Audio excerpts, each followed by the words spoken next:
Hello everyone, I hope you all are fine. So today we will start with the next chapter of your chemistry subject, chapter number 5, the language of chemistry. So in this chapter we will discuss about the language which is used in the study of the particulars involved in this subject. So as we know, there are different languages like English, Punjabi, Hindi, French. Different languages are there. So each and every language has their suitable alphabets, and those alphabets they combine together to form the specific words, phrases and sentences which have their own meaning. Similarly, in chemistry we have the special codes, special words, symbols, formulas which represents chemical formulas, molecular formulas along with compounds, chemical reactions and many more things.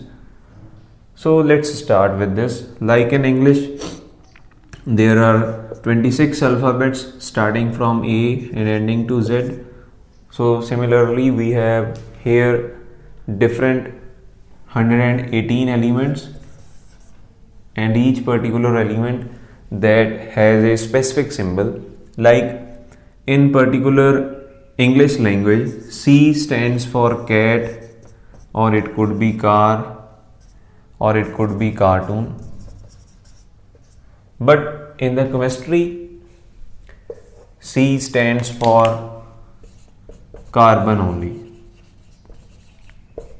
If in chemistry capital C is written, it means carbon only, while in the English language, C could be car, cat, cartoon, etc. Many more words could be there, but in chemistry only C stands for carbon. Similarly, if H is written in English, it could be hat, help, hand, etc. While in case of this particular chemistry, we have H for hydrogen only. Similarly, in chemistry, we have Cu, that is for copper. These all capital C, capital H, Cu, these are the symbols, atomic symbols that are used to represent the different elements. We have 118 elements total discovered so far till date. So those all particular elements, they have different symbols. Like if two particular elements, they have the same starting alphabet, like carbon starts with C and copper also starts with C, so only carbon is written capital C, while copper it is written Cu. The name of the copper is derived from another Latin word which is cuprum. So in the Latin, earlier copper was called cuprum, so based on the cuprum its name has been derived, symbol has been derived from that way. So like this way we have different chemical language which we use in this subject. So in this chapter we will study about atomic symbols, chemical formulas, then valencies we had discussed earlier in the previous chapter, that also we are going to use here. 1 to 20 elements that I told you to learn, that also I hope that you might have learned all those. So let's begin. Now what is atom? Atom is the smallest particle which takes part in the chemical reaction. Each particular atom has a chemical symbol. What is chemical symbol? It is a representation of one atom of an element.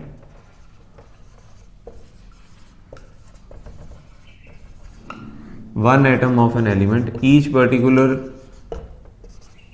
element has a symbol like hydrogen H, helium He, lithium Li, etc. Many more symbols are there. Now these symbols, they these represent one atom, like one hydrogen represents one atom and it represents mass of one hydrogen atom also. Similarly, different other atoms, they represent the mass of the respective particular element. Now we know that around us different types of changes they occur.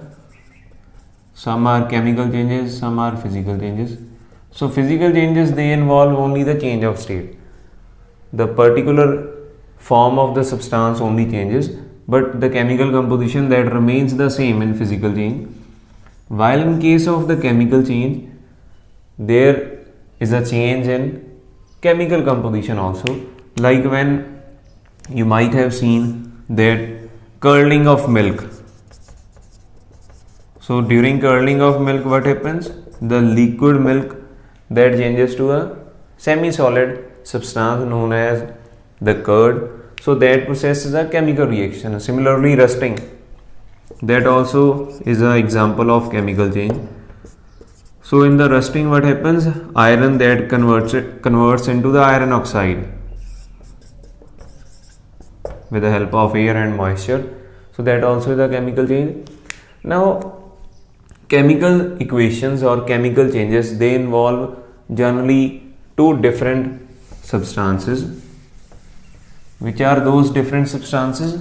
The substances which combine together or which get converted to new substances, they are known as reactants, and which are newly formed, they are known as products. So reactants and products are the part of chemical equation, or they are part of chemical change. Generally, chemical change is expressed in form of chemical equation. Like in mathematics, you have equations. Similarly, in chemistry, we have equations. So chemical equations represent the change of reactants towards the product side, or they represents the formation of one substance into another particular substance, or formation of a new substance. Now the substances which are used in formation of new substance, they are known as reactants, and which are newly formed, they are known as products.